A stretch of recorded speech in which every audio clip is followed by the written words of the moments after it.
Right, here we go. So, Žilvinas, tell us a little bit about your background and your company and how you formed and where you came from. Right. So, I work for a company called Softent, and for years it's been providing software for pharmaceutical companies. And me and Augustinas is working on a sub-project called Clume, which is a closed-loop marketing solution. Clume. Clume, yeah. And recently we've been looking for ways to enable communication for pharmaceutical company reps and doctors over the browser.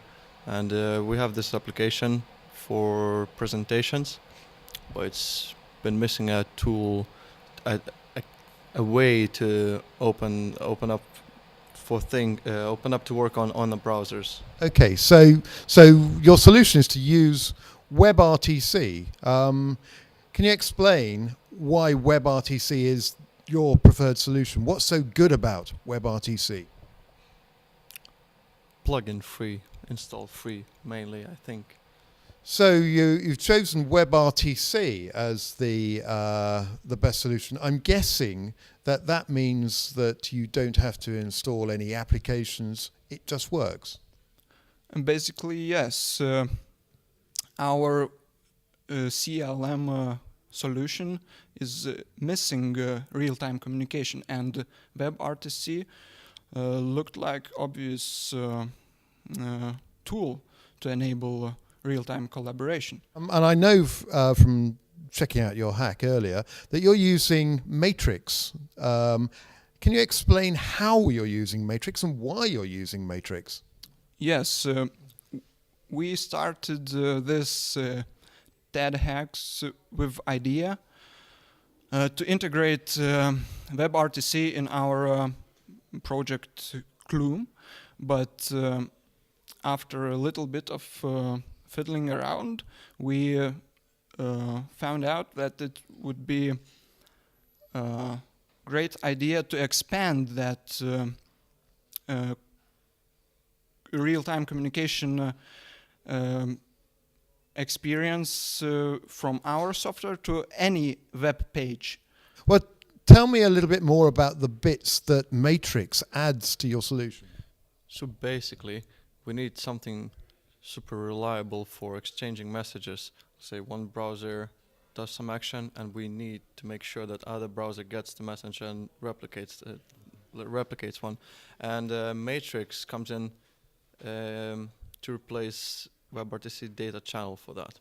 Okay, so you're using the Matrix as the underlying messaging infrastructure, which are you then using that to set up the WebRTC sessions as well? Well, that's the plan.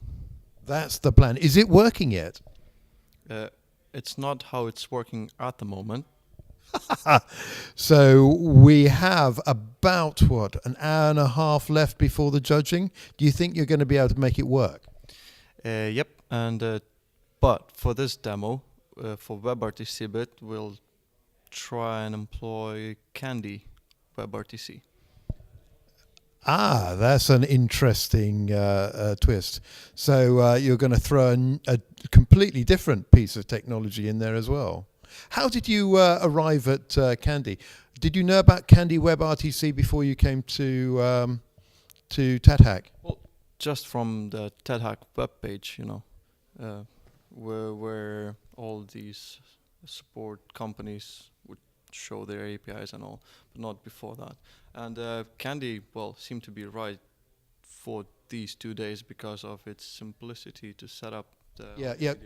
Yeah, one of the great strengths of Candy is, of course, it is extremely simple and very easy to implement.